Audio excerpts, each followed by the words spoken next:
Evening, friend, come sit down. Fire's good tonight. Plenty of wood stacked, the kind of cold outside that makes a man grateful for four walls and a roof. Story I got for you starts with a horse that shouldn't have come back. Not after what she'd been through. Not after the miles, the thieves, the long cold nights out in country that don't forgive soft animals or soft men. But she did come back, with a little girl holding on to her mane, no older than 7, no name she'd give, no memory she could keep straight. The man who owned that horse had been praying for his mare's return for near a week by then. He hadn't thought to pray for what she'd bring with her. Pour yourself something warm. Settle in. Let the fire do what fires do. And let me tell you about Jedediah Cole and a chestnut mare named Hattie, and a barefoot child who rode back out of the western mountains on a morning when nobody in that valley expected to see either of them again. Jedediah Cole lived alone on 40 acres of hard grass and soft hills, 3 miles south of a town called Pine Hollow. The town was small enough that most folks knew each other's business without asking, and big enough that a man could keep to himself if he wanted to. Jedediah wanted to. He had wanted to for almost a year. His wife Hannah had passed the previous spring, a fever that took her in 11 days, quiet and quick, the way some fevers do. She had been 34 years old. She had been the kind of woman who sang while she scrubbed the kitchen floor, who kept a little jar of wildflowers on the windowsill, no matter what the season, who laughed when Jedediah said something he hadn't meant to be funny. After she was gone, the house got quieter than any house ought to be. Jedediah learned to cook for one. He learned to eat standing up at the counter because sitting down at the table alone felt like something he couldn't do. He learned to sleep on his side of the bed, and he learned not to look at her side. The mare was what he had left of her. Hannah had bought Hattie as a 3-year-old with money she'd saved from selling eggs and pies in town. She had picked her out herself, a chestnut filly with a white blaze and 2 white socks, and she had ridden her every clear afternoon for nearly 9 years. After Hannah was gone, Jedediah kept the mare in the barn closest to the house, fed her twice a day, brushed her coat every evening whether she needed it or not. The mare was 12 years old now. She knew Jedediah's step. She knew his voice. And when he came out in the mornings, she would press her forehead against his chest in the way she used to press it against Hannah's. And Jedediah would stand there in the dim light of the barn with his hand on her neck, and he would feel, for just a moment, that he was not entirely alone. On the morning this story begins, Jedediah walked out to the barn at first light, like he always did. There was frost on the grass. The sky was the pale color of a dove's breast, and a thin wind came down from the mountains, carrying the smell of cold stone and pine. He carried a bucket of oats in one hand and a lantern in the other, though the light was coming on fast, and he wouldn't need the lantern for long. When he reached the barn, he saw the door hanging open. He stopped walking. He stood there in the frost-silvered grass with the bucket of oats in his hand, and he looked at the open door, and he knew before he knew. A man who has lived a long time with animals learns to hear the shape of silence. The barn was too quiet. There was no shifting of hooves on straw. There was no soft blowing breath behind the stall door. There was only the thin wind coming off the mountains and the sound of his own heart beating in his ears. Jedediah walked the last 20 yards slow. He set the bucket down at the door. He went inside. Hattie's stall was empty. The lead rope that had tied her halter to the post was cut clean. Not chewed through, not broken, but cut with a knife. The ends of the rope fraying where the blade had passed. The halter itself was gone with her. The stall door was swung wide, the straw kicked up in the middle where a horse had been let out quick, and in the soft dust at the threshold, Jedediah could see the prints of 2 sets of boots and the shape of 1 pair of hooves moving toward the back door of the barn.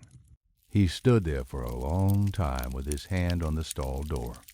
He did not curse. He did not shout. He was not a man given to those kinds of sounds. He just stood there, and he breathed, and he felt the cold come up through the soles of his boots and settle into his bones the way it had settled into him the morning Hannah had died. After a while, he went back to the house. He filled his canteen. He put biscuits and a wedge of hard cheese and a twist of jerky into his saddlebag. He took down Hannah's old Winchester from above the fireplace. He had not fired it in 2 years, but the action was clean and the cartridges were sound. He saddled the big gray gelding that was his working horse, a steady animal named Job, who did not spook at thunder or at gunfire, and he rode out of the yard before the sun had fully cleared the ridge. He did not lock the house. There was nothing in it worth taking that had not already been taken. The tracks led west. That much was clear within the first half mile. 2 riders, one leading a 3rd horse. They had not tried to hide their trail.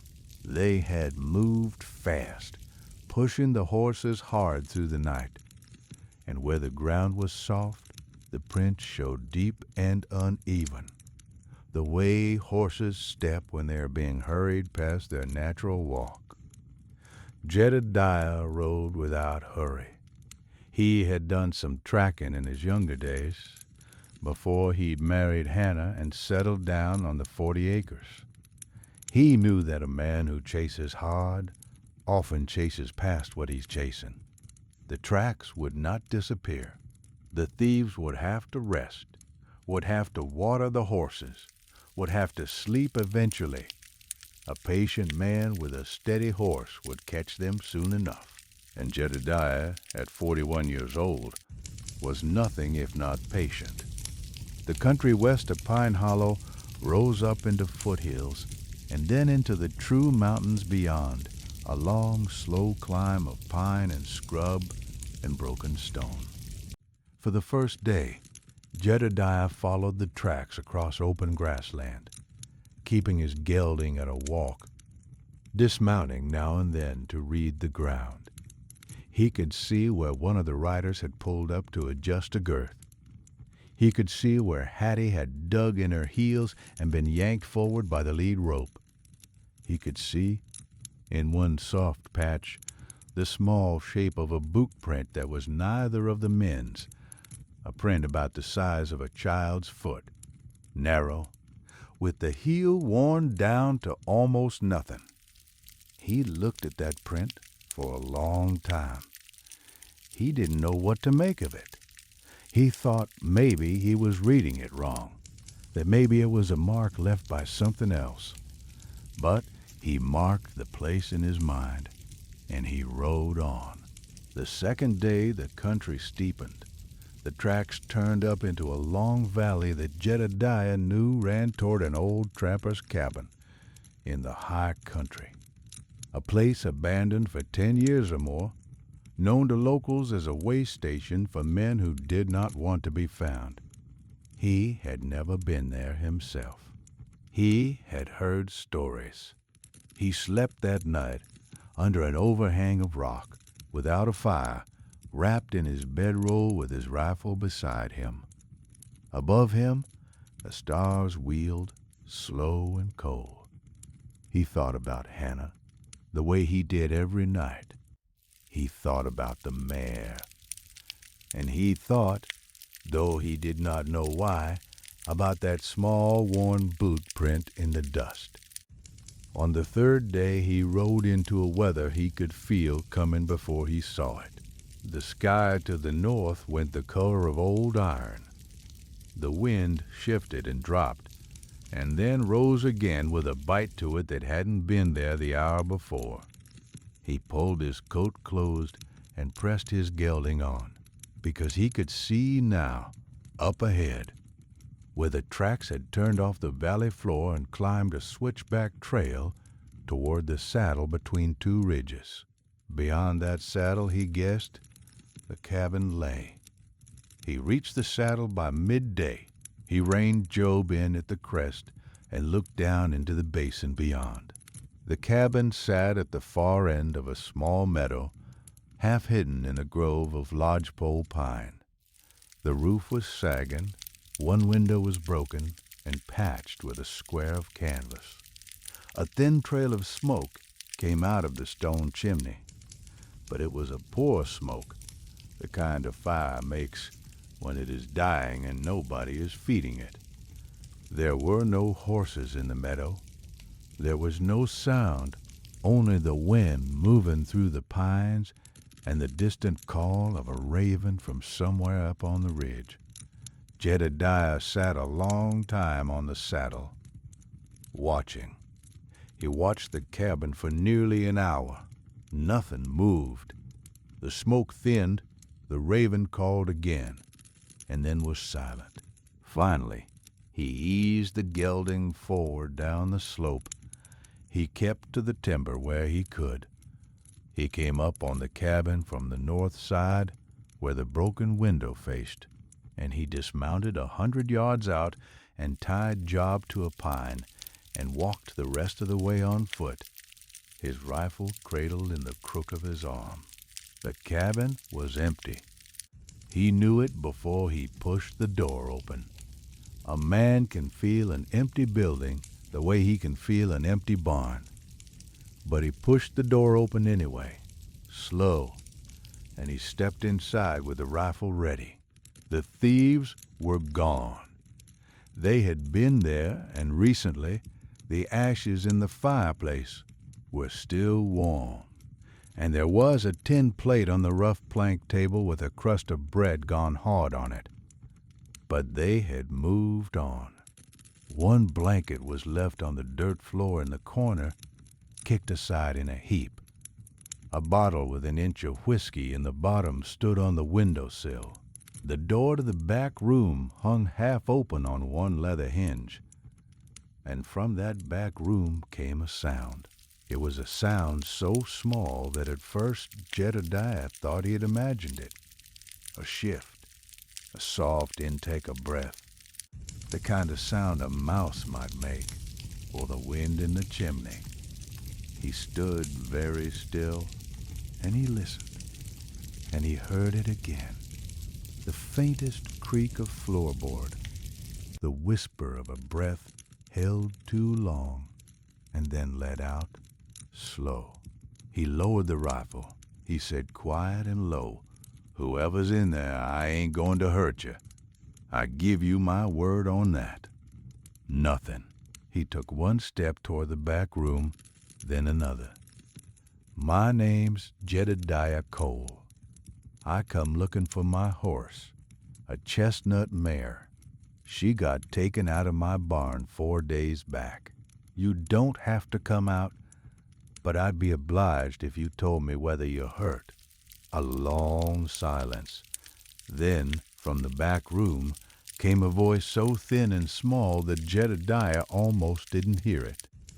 "She's outside," the voice said, "around back." They couldn't make her go no further. Jedediah went around back of the cabin first. He did that on purpose. He did not want to walk into that back room before he'd had a moment to understand what he was walking into. Hattie was there. She stood in a small pole corral behind the cabin, her head down, her coat caked with dried sweat and mud, her ribs showing through the chestnut hide in a way they had never shown in Hannah's care. The white blaze on her face was dulled with dust. One of her shoes was missing. She had a rope burn on the left side of her neck where a halter had been pulled too tight too long. But she was alive. She lifted her head when she heard his step, and she made a soft rumbling sound in her chest, and she walked to the corral rail and pressed her forehead against his palm the way she had always done. Jedediah stood there for a long time with his hand on her neck. He didn't say anything.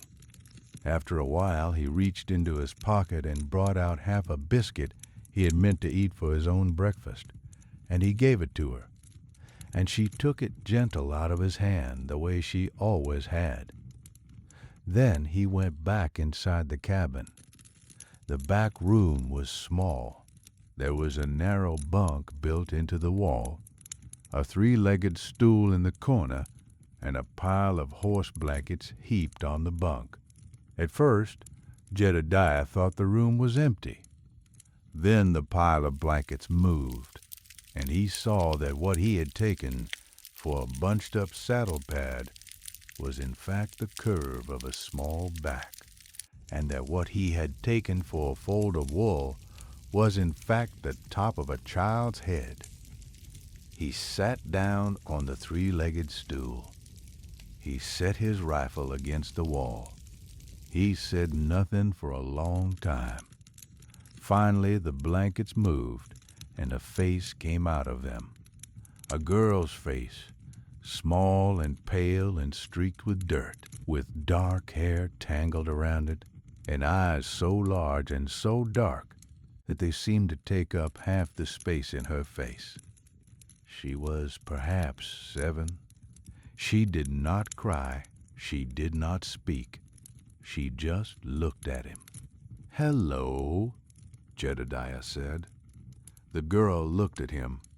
"You hungry?" She didn't answer, but her eyes moved just a little to the saddlebag at his hip. He took out the hard cheese. He cut her off a piece with his pocket knife, and he cut off another piece for himself, and he held hers out to her flat on his palm. The way a man offers sugar to a horse he doesn't want to startle. She watched his hand for a long moment. Then she reached out. Her own hand was so small, the nails bitten down to nothing, the skin chapped and raw. And she took the cheese and she ate it in small, fast bites, and she did not take her eyes off him the whole time. "My name's Jedediah," he said. She finished the cheese. She licked the crumbs off her palm. She said so quietly that he had to lean forward to hear. "They told me to stay in this room." "Who did?" "The 2 men. Where'd they go?" "Away. They took the 2 horses. They said the chestnut one was no good. They said she wouldn't go no more. They said I wasn't no good either." She said it flat, no feeling in her voice. The way a child says a thing she has heard said about her too many times to cry about anymore. Jedediah looked at her. He looked at the piled blankets, the bunk with no pillow, the bruise on her wrist that was the exact shape of a man's thumb. He looked at the worn little boots sticking out from under the edge of the blanket, the boots that had made that narrow print in the dust 2 days' ride back. He said, "What's your name, child?" She hesitated a long time. Then she said, "They called me girl." "That ain't a name. It's what I got. Where's your folks?" She shrugged, a small shrug, barely a movement of the shoulders. "I don't know," she said. "I had a mama. I think she's gone. I was with a woman before the two men. The woman said she couldn't keep me. She gave me to the men. The men said they'd take me to a place. I don't know where the place is. I don't think there is one." Jedediah closed his eyes for a moment. He had not cried since Hannah had died. He did not cry now, but something in his chest shifted, the way a heavy stone shifts in a creek bed when the current finally gets under it. And he felt a thing move in him that he had not felt in a long time. He opened his eyes. He said, "Well, I'm Jedediah. That's my name. You reckon you can tell me a name to call you? Don't have to be the right one. Just something that'll do for now." The girl thought about this. She thought about it for a long time, with her small, dirty fingers twisted in the edge of the blanket. Finally, she said, "My mama used to call me Wren, I think. I don't remember if that was my name or hers." "Wren," he said. "That's a fine name. That suits you, I think." She didn't smile, but the corners of her mouth moved just a little, like a smile that had forgotten how. They left the cabin in the afternoon. Jedediah did not feel like sleeping there. He didn't feel like eating there. He wanted that place behind him the way a man wants a bad dream behind him once he wakes up. He went out to the corral, and he saddled Hattie with Hannah's old saddle that he'd brought along, hoping he'd need it. He worked slow and gentle. The mare stood patient while he tightened the girth, her head low, her breath warm on his hand. He rubbed a salve into the rope burn on her neck. He always carried a small tin of it in his saddlebag, Hannah's own recipe, and the smell of it brought the mare's ears forward. He saddled Job. He tied a bedroll behind Hattie's saddle. He wrapped Wren in one of his own wool blankets. The child weighed almost nothing. She weighed what a lamb weighs, and he lifted her up onto Hattie's back in front of the saddle. He mounted behind her. He took up the reins around her small, bundled shape, and he felt her go stiff for a moment, and then slowly, she softened back against his chest the way a spooked cat finally settles in a warm lap. He led Job on a long rein. They rode out of the basin as the afternoon shadows began to stretch across the meadow. Jedediah did not look back at the cabin. They camped that first night in a stand of aspen about 6 miles from the cabin. Jedediah built a small fire. He cooked up the last of his jerky in a tin pan with some water and flour to thicken it, and he fed it to Wren with a spoon, and she ate every bite, and then held the spoon up looking at him as if asking whether it was all right to want more. He gave her more. He would have given her every bite he had. When she was done eating, she lay down on his bedroll with her face toward the fire. And within 3 minutes she was asleep so deep she did not stir when he tucked the wool blanket around her. He sat up by the fire a long time that night. He watched Wren sleep. He watched Hattie standing nearby, her head lowered, her near hind hoof cocked, the way a horse rests when she feels safe. He thought about what he was going to do. He was a widower with 40 acres and a house full of quiet. He did not know how to raise a child. He had never even held one for more than a minute at a church social. He did not know what girls ate, or what they wore, or what they feared in the dark. He did not know how to braid hair. He did not know the first verse of a lullaby. He knew how to mend a fence and how to calm a spooked horse and how to read the weather out of a bank of clouds 3 ridges away. He did not know, not in any way that mattered, what it was to be a father. But he knew this. The men who had taken his horse had also taken this child, and had left her behind like she was trash they couldn't be bothered to carry. She had no folks. She had no place. She had a name she half remembered, and a pair of worn-out boots, and a bruise in the shape of a man's thumb on her wrist. If he rode her into Pine Hollow and handed her over to the sheriff, she would be given to some institution back east, or boarded out to a family that needed cheap labor and had too many mouths already. He had heard stories of those places. Hannah had told him some of them. She had grown up near one back in Illinois, and she had not spoken of it often. But what she had said had stayed with him. He could not do that. He did not know how he knew he could not do that. But he knew. He stirred the fire. A spark went up into the black and turned into a star, and then was gone. Another spark followed it. The small sparks rose and died, rose and died. A slow, quiet traffic between the earth and the sky that a man could watch for hours if he had the time and the patience and the right sort of night.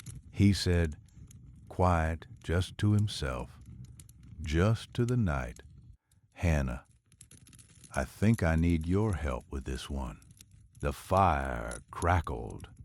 The wind moved through the aspens, a dry silver sound like water running over stones. Somewhere up on the ridge, an owl called once and then was still. He did not hear Hannah answer, but he felt, sitting there with the sleeping child wrapped up behind him and the chestnut mare grazing soft in the shadows, that she would not have said no to this. She had wanted children. They had tried in the early years, and it had not happened, and they had talked about it less and less as the years went on. Not because they had stopped wanting, but because some things are too tender to keep handling. Hannah had kept a small wooden box in the bottom of the cedar chest at the foot of their bed. Jedediah had never opened it.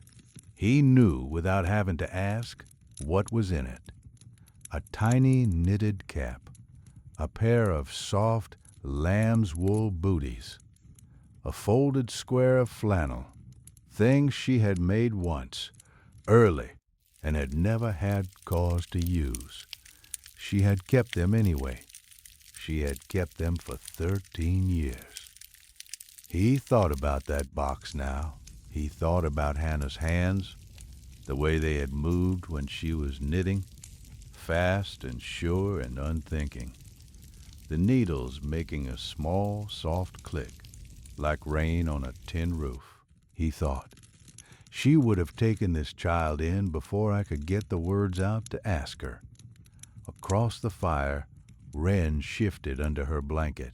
She made a small sound, a sound like a small animal having a dream, and then she settled back into sleep. Jedediah watched her for a long time. She was so small.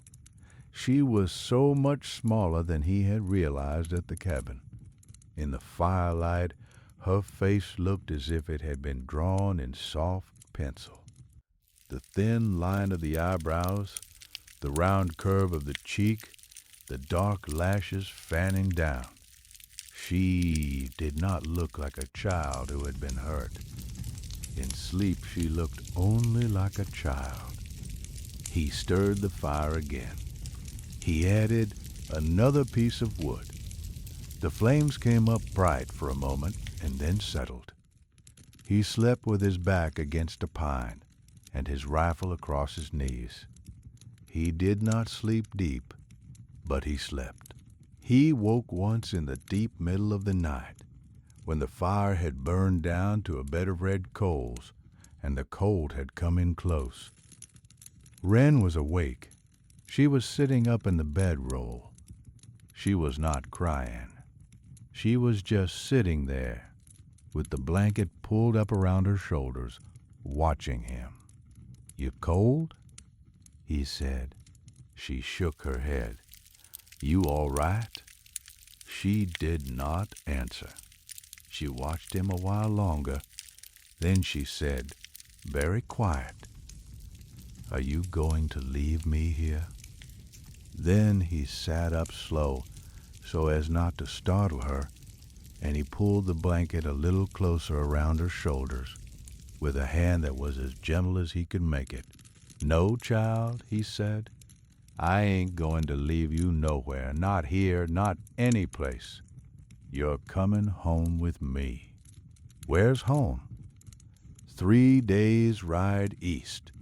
A house with a porch and a barn. A stove in the kitchen, a big quilt on the bed. It's a quiet place, but it's a good quiet. She thought about this. Then she said, "Will the horses be there?" "Hattie'll be there. And my other horse, Job. You've seen him. The gray. What about me? What about you? Will I be there?" He looked at her in the cold light. He said, "Yes, you'll be there, as long as you want." She nodded. She lay back down. She pulled the blanket up to her chin, and she closed her eyes. In 3 minutes, she was asleep again. Jedediah did not sleep for a long while after. He fed the fire. He watched the stars wheel slow above the aspens. He watched the chestnut mare grazing in the dark at the edge of the firelight. Finally, he slept. They came down out of the foothills on the 4th day. By then, Wren had stopped flinching when Jedediah moved too fast. She had eaten 3 full meals. She had spoken, here and there, in short sentences, about a dog she had once known, about the color of a dress she had once worn, about a woman who had maybe been her mother, and maybe had not. Jedediah listened. He did not push her to tell more than she wanted to tell. He had learned, in the long quiet year since Hannah's death, that some stories only come out when the teller trusts that the listener will not flinch. Pine Hollow sat in a broad green valley with a creek running through it. There was a main street with a general store and a livery, and a sheriff's office, and a church with a white steeple. There was a schoolhouse at the east end of town, and a small cemetery on a rise above the church where Hannah was buried beneath a marker Jedediah had carved himself. Jedediah did not ride directly to his own place. He rode first to the church. The preacher there was a lean, quiet man named Reverend Ellis, a widower himself, who had known Hannah well. Jedediah left Wren with the mare outside the church for a moment. She had taken to Hattie already, was holding the mare's mane in one small fist, and watching everything with those large dark eyes. And he went inside and found the Reverend setting out hymnals. "Reverend," he said. "Jedediah." The Reverend looked up, and his face changed. "We been wondering about you. Folks said you rode out after horse thieves and didn't come back. I came back. You find her?" "I found her, and I found something else besides." He told Ellis the story. Not all of it, just enough. The cabin, the back room, the pile of blankets, the child who had not cried. The Reverend listened without interrupting. When Jedediah was done, Ellis sat down on the front pew with his hands on his knees and looked at the floor for a long time. "What are you aiming to do, Jedediah?" "I aim to keep her." "You know what people will say." "I reckon I do. You know the sheriff will want to file papers. There'll be questions about where she come from, about whether she's got kin that might come looking. Then let them file papers. Let them ask their questions. I ain't hiding her. I'm just keeping her." The Reverend nodded slow. "I thought you'd say that. Will you stand up for me if it comes to that? Jedediah Cole, I stood up for you the day I buried your wife. I ain't going to stop now." Jedediah rode on to his place with Wren before him on the mare. The house came into view across the last rise, the pale gray of the clapboards, the little porch with the 2 rocking chairs that had been Hannah's pride. The barn beyond, with its door still hanging open where he had left it 4 days before. A dust of snow had fallen in the night up in the hills, but down here the grass was still green where the sun had hit it, and the sky above the valley was a soft, clean blue. Wren looked at the house. She said, "Is that where you live?" "That's where I live." "Do you live there by yourself?" "I have." "Do you have a dog?" "I don't. But I reckon we could find one if you want it." She didn't answer that. She looked at the porch and the 2 rocking chairs, and she said, "Who's the other chair for?" Jedediah was quiet for a long moment. Then he said, "That was my wife's chair. Her name was Hannah." "Where is she?" She passed on. "Last spring." Wren thought about this. She said, "So nobody sits in it now?" "No, child. Nobody's sat in it in a long while." Wren was quiet again. Then she said, very softly, "I could sit in it if you wanted, so it wouldn't be empty." Jedediah did not answer right away. He couldn't. He just rode the mare up the last of the slope, and he dismounted, and he lifted Wren down off Hattie's back, and he set her small feet on the ground of his own yard for the first time. He took her hand. It was the size of a sparrow in his poem. "I think," he said, "Hannah would have liked that very much." They went up onto the porch together. The empty rocking chair was waiting. Wren climbed into it. It was too big for her, and her worn boots did not touch the floor. But she settled into it with a small sigh, and she put her hands on the armrests, the way a person does when they have just sat down in a place they mean to stay. The first weeks were slow. Jedediah learned what it was to have a child in his house. He learned that children wake early and need breakfast right away. He learned that they ask questions, not all at once, but here and there, the way a bird pulls threads out of a hedge. Why is the sky blue in the morning and pink at night? Why does the mare make that sound when she sees me? Why does this house smell like bread when you haven't baked any? He answered what he could. What he couldn't, he said so. Wren did not seem to mind. She seemed, in fact, to prefer an honest, "I don't know," to any answer a grown person might have made up. He bought her proper boots at the general store. The storekeeper, a heavy, kind woman named Mrs. Enright, measured Wren's foot with a string and looked up at Jedediah with her eyebrows raised in the particular way that women raise their eyebrows when they mean to ask a question, but have decided not to. She said only, "These'll do her for the winter. Come spring, she'll need bigger."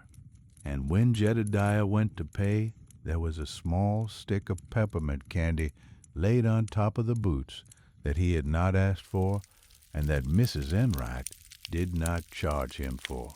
Word went around Pine Hollow the way word would go around a small town. Some of it was kind. Some of it was not. A few folks crossed the street when Jedediah came into town with a child. A few others stopped him on the boardwalk and asked, in low, concerned voices, whether he knew what he was taking on, whether a man alone ought to be raising a girl, whether he had thought about what he would do when she grew older and needed a woman's guidance. Jedediah listened to all of them. He was polite. He thanked them for their concern. He did not change his mind. The sheriff came out to the farm on the second Sunday. His name was Tom Beckett, and he was a fair man who had known Jedediah since they were both boys. He sat on the porch with Jedediah and drank coffee and watched Wren in the yard, where she was standing on tiptoe to feed Hattie a handful of dry grass through the fence rail. "I got to ask you some questions, Jed." "Ask. She got any folks?" "She don't remember any. Says her mama's dead. Says some woman passed her along to the two men. Two men are the ones that took the mare. They left her in the cabin when they moved on. You got any idea who she was before?" "No. She thinks her name was Wren. She don't know her last name. Says she might have been called something else. She was about 5 when she started moving around, as near as I can figure." Beckett nodded slow. He watched the child by the fence. She had a small face up against the mare's big warm cheek, and the mare was standing perfectly still, the way Hattie had used to stand for Hannah. "I'll send off letters," he said, "to Helena and Cheyenne and a few other places. See if anybody's looking for a girl about her age. If nobody claims her in 6 months, I reckon we can write it up that she's yours. All right? You sure about this, Jed?" "I'm sure." Beckett finished his coffee. He stood up and put his hat back on. He looked at Wren one more time. Then he looked at Jedediah. "Hannah would have been glad," he said. "I know it." Winter came in hard that year. The first snow fell in the middle of November, and by December the drifts were piled against the north side of the barn, higher than a man's shoulder. Jedediah kept the fires going. He taught Wren how to feed the chickens without getting pecked. He taught her how to carry an egg in from the coop without breaking it. He taught her the names of the 3 cows and the names of all the tools hanging in the tack room of the barn. And he taught her, slow and careful, how to brush Hattie's coat with long, even strokes from the withers down. She took to it. She took to all of it. She was a quiet child. She would never be a noisy one, Jedediah thought, no matter how long she lived. But a light came into her face that first winter, a slow, steady light, the way a lamp comes up when the wick is trimmed right and the oil is fresh. She started to laugh here and there, just a little laugh, almost a surprised sound, as if she were discovering every time that laughter was a thing she was allowed to do. The house changed around her, not all at once. Little by little, the way a room changes when somebody lives in it again. Wren left a small pair of boots by the stove to dry each evening.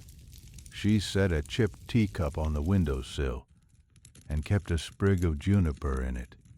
And when the juniper dried, she replaced it with a bit of pine. And when the pine dried, She replaced it with a dried sprig of yarrow she had found pressed between the pages of one of Hannah's books. The kitchen began to smell of things other than wood smoke and coffee. Cinnamon, bread, the faint, sweet scent of the beeswax Jedediah had started using on the table because Wren had pointed out in her quiet, careful way that the wood was getting dry and sad. Jedediah opened the cedar chest at the foot of the bed on a cold evening in December. He sat on the floor in the lamplight with the box in his lap for a long time before he could lift the lid. When he finally did, he found what he had known he would find: the small knitted cap, the booties, the folded square of flannel, everything Hannah had made long ago in the hopeful years. He sat with them in his hands. He did not cry. He had not cried in a long time, and he was not going to start that night. He just sat there and he let himself remember. And after a while, he put the things back in the box and carried the box out into the kitchen, where Wren was sitting by the stove with one of Hannah's old books in her lap. "Child," he said. She looked up. "These were made by my wife a long time ago. She made them for a baby that never come. I think she would have liked you to have them." He set the box on the table. He opened it. He showed her the small cap, the booties, the piece of flannel. Wren looked at them a long time. She did not touch them. Finally she said, "Are you sure?" "I'm sure." She reached out very slowly and she picked up the little cap. She held it in both hands. She turned it over. She looked inside. She said, "She made this with her own hands, with her own hands." Then she said, "Can I keep it in my room?" "You can keep it wherever you want." She carried the cap back into the small bedroom that had been the sewing room in Hannah's time, and she set it on the little shelf above her bed. And she looked at it for a long while before she came back out. When she came back out, she sat down on the floor next to Jedediah's chair, and she leaned against his leg, and neither of them said anything for a long time. The stove made its soft ticking sound. The wind moved against the house, gentle, the way wind moves when the worst of a storm has passed, and there is nothing left but the long tail of it. She still had the hard nights.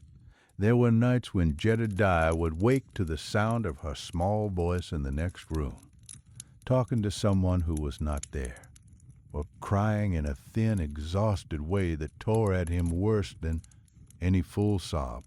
On those nights he would get up and go to her door and sit on the floor with his back against the jamb, and he would talk to her soft about the mare, about the barn, about the names of the stars Hannah had taught him, until the crying slowed and the breathing evened out, and she slept again.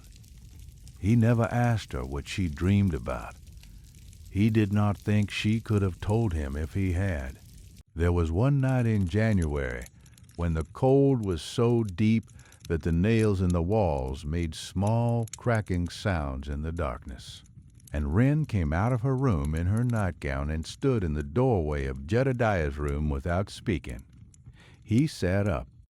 He said, "You all right?" She shook her head.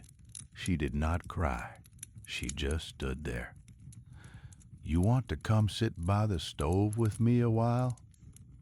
He got up and put on his wool coat over his long johns, and he carried the lamp out into the kitchen, and he stoked the fire in the stove until it was going again. And he pulled 2 chairs up close to it. He wrapped Wren in the big quilt. He made her warm milk in a tin cup. They sat by the stove in the deep middle of the night, and after a while he began to talk to her. Not about anything in particular.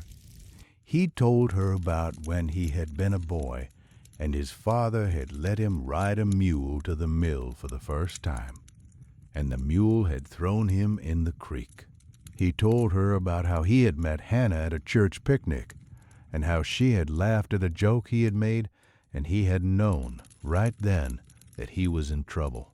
He told her about the first horse he had ever owned, and the first gun he had ever shot, and the first long ride he had ever made alone across country.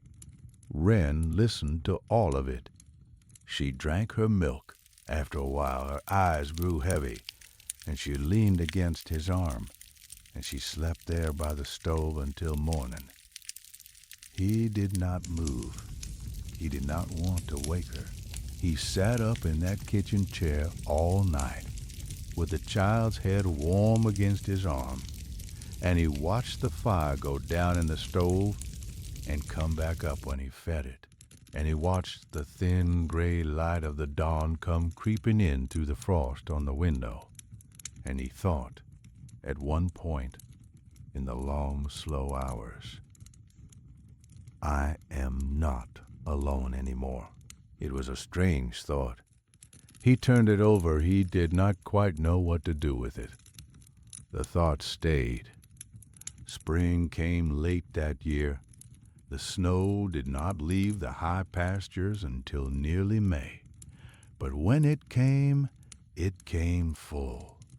The creeks ran fat and brown. The cottonwoods by the water put out their green, and the meadow on the south slope of Jedediah's 40 acres came up in lupine and Indian paintbrush thicker than he had seen it in years. On an afternoon in mid-May, Jedediah was mending a piece of fence at the back of the pasture when he heard Wren calling him. Her voice came across the meadow high and clear. He straightened up and shaded his eyes and saw her running toward him through the lupine with her brown braid flying behind her, and Hattie walking slow along the fence behind. Her, unhurried, as if to say she was coming too, but there was no need to rush. Wren reached him out of breath. "Mr. Jedediah," she said. She had not yet found another name for him, though he had told her she could call him whatever she liked. "There's a woman in the yard. She come in a wagon. She says she's from the agency. She says she come about me."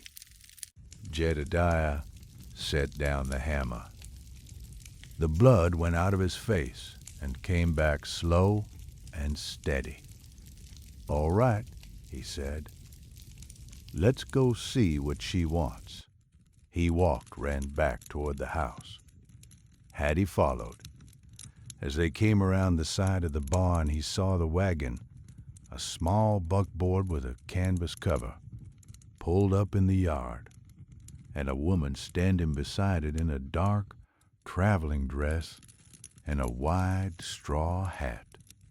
She was perhaps 50 years old, with a spare, quiet face and a leather satchel in her hand. She did not look unkind, but she did not look soft either. She introduced herself as Miss Elspeth Prine from the Children's Aid Society out of Denver. She had, she said, received a letter from Sheriff Beckett about a girl of about 7 years of age found in circumstances she would prefer not to discuss in front of the child. She had come to make a determination about the girl's placement. She spoke in a careful, measured way, the way a person speaks who is used to saying hard things to people who do not want to hear them. Jedediah took her up onto the porch. He sent Wren inside to the kitchen. Wren went, but she went slow, and she looked back over her shoulder at Jedediah as she went, and he knew, he could see it in her face, that she thought he was going to give her up. He sat across from Miss Prime at the little porch table, where Hannah had used to set out her jars of flowers. He listened while Miss Prime explained the society's work. He listened while she explained that the society had a policy of placing children in homes where there was both a father and a mother, that children thrived in such homes, that a man alone, even a kind man, even a good man, was not, in the considered view of the society, a proper situation for a young girl. She said it all kindly, but she said it firmly. When she was done, Jedediah was quiet for a long time. Then he said, "Miss Prine, may I tell you something?" "Please." "That child came to me on the back of a mare I thought I'd never see again. 2 men had her, and they used her rough. You can read about the rest in Sheriff Beckett's papers. When I found her, she had a bruise on her wrist that was the size of a grown man's hand. She had not been fed proper in weeks. She thought her name was Girl. She asked me, the first night she come to this house, whether she could sit in my dead wife's rocking chair so that the chair wouldn't be empty." Miss Prine looked at him. "I cannot give her to you," Jedediah said. "I do not say that out of pride.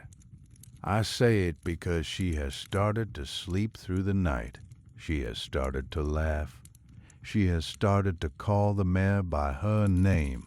She knows, for the first time in her whole short life, what the inside of a kitchen is supposed to feel like on a winter morning. I will not undo that. You can write your letters, you can file your papers, you can bring whatever you need to bring. But that child is not leaving this porch." Miss Prine listened to all of this without interruption. Her face did not change. When he was done, she sat for a moment with her hands folded on her satchel. Then she looked out across the yard, at the barn, at Hattie standing drowsy in the sun, at the 2 rocking chairs on the porch, the big one and the small one that Jedediah had built beside it out of pine last winter. She said, "Mr. Cole, may I speak with the child?" "You may, if she will speak with you." He called Wren out. Wren came. She stood in the doorway with her small hands folded in front of her apron, and her dark eyes fixed on Miss Prine's face. Miss Prine spoke to her gently. She asked her whether she was well. She asked her whether she had enough to eat. She asked her whether anyone in this house had ever raised their voice to her, or their hand. She asked her whether she was frightened of Mr. Cole. Wren answered each question with great care. She said she was well. She said she had plenty to eat. She said that Mr. Jedediah had never once shouted at her, and that the only time he had raised his hand in her direction, it had been to brush a piece of hay out of her hair. She said she was not frightened of him. She said, and her voice was very small when she said it, that she was frightened sometimes of being taken away. Miss Prine listened to all of this. She made a few notes in a small black book she had taken out of her satchel. Then she closed the book. She looked at Jedediah. "I will speak with Sheriff Beckett," she said. "I will speak with the Reverend Ellis. I will speak with Mrs. Enright at the general store. If what they tell me matches what I have seen here today, I believe an arrangement can be made. An arrangement. A formal guardianship. It is not the society's usual practice, but it is not unheard of." She stood. She settled the satchel on her arm. She looked once more at Wren. "Child," she said, "you have a good home here. Hold on to it. Then she climbed back onto her wagon, and she turned the horse, and she drove out of the yard toward the road to town. Jedediah and Wren watched her go. Wren did not say anything for a long time. Then she turned her face up to Jedediah, and she said, "Am I staying?" "For how long?" "For as long as you want." She thought about this. Then she reached up and took hold of two of his fingers with her small hand, and she held them tight, and she did not let go for a long time. Summer came on. The guardianship papers were drawn up in August, signed in the sheriff's office with Reverend Ellis and Mrs. Enright standing witness. Wren signed her own name at the bottom. She had learned to write it that spring, in careful round letters. W-R-E-N-C-O-L-E, because that was the name Jedediah had given her, and that was the name she had chosen to keep. The town took her in slow but sure. Mrs. Enright at the general store kept a peppermint stick behind the counter for her. Reverend Ellis let her help set out the hymnals on Sunday mornings. A small job, but one she took as serious as any grown-up's work. The school teacher, a young woman named Miss Hatch, wrote Jedediah a note at the end of Wren's first term that said only, "She is a thoughtful child and a brave one, and she will do fine." Jedediah kept that note in the drawer of the kitchen dresser. He took it out now and then and read it over and put it back. She grew. Children grow. By the time she was 8, her worn little boots that Mrs. Enright had measured with a string were long since outgrown, and a second pair, and a third. Her brown braid got longer. She learned to read from the books that had been Hannah's. She read aloud to Jedediah in the evenings while he mended harness at the kitchen table, her small, clear voice going over the words slow at first and then faster as the months passed. She read him poetry. She read him stories of ships and distant countries. She read him the recipe cards Hannah had kept in a tin box on the shelf, and together they cooked their way through them, poorly at first, and then better, and then well. There were small things that became the shape of their life. A Sunday roast every Sunday. A walk up to the cemetery on the rise above the church every second Sunday to lay whatever wildflowers were in season on Hannah's grave. A candle in the kitchen window at dusk, because Wren liked the way the light looked through the frost in winter. A box of old photographs that came down off the high shelf one rainy afternoon, and the two of them went through them slow, Jedediah telling her who each face was: his father, his mother, his older brother who had gone to California and never come back. Hannah as a young woman with her hair down her back and a half-smile on her face, as if she had just thought of something she was not going to share. Wren studied each face. She asked careful questions. She wanted to know the names and the stories, the way a person wants to know the names and the stories of a family she has been let into. Hattie lived 9 more years. She carried Wren to school and home again every day once the snow was off the road, walking the familiar 3 miles between the farm and town with her small rider on her back, quiet and steady, the way an old soldier carries a sleeping child out of a battlefield. When Hattie finally laid down in the pasture one afternoon in October and did not get back up, Wren sat beside her in the grass until the last breath was gone, and Jedediah dug the grave himself at the far end of the meadow where the cottonwoods made a shade in the summer. They planted a little marker. Wren chose the words. It said only, She brought me home. Jedediah lived a long time, long enough to see Wren grow tall, long enough to see her teach at the Pine Hollow School, long enough to see her marry a young rancher named Tomlin out by the creek, and to see her first child, a daughter, small and dark-haired and large-eyed, laid in his arms on a summer afternoon in the parlor of the house that had once been so quiet he couldn't sit at the kitchen table. He rocked that baby in Hannah's old chair. He sat on the porch with her on his lap and watched the sun go down over the far ridge, just as he had watched it go down 1,000 evenings before with Hannah, and 1,000 evenings with Wren, and now with this new small life whose name, Wren had chosen it, was Hannah. He said to the child very soft, "Welcome home." But she opened her small hand, and she caught one of his fingers in it, and she held on tight, the way her mother had held on tight once. On a porch in the long afternoon of a spring day, when she was the size of a sparrow, and the world had at last decided to be kind to her. The chair did not creak under them.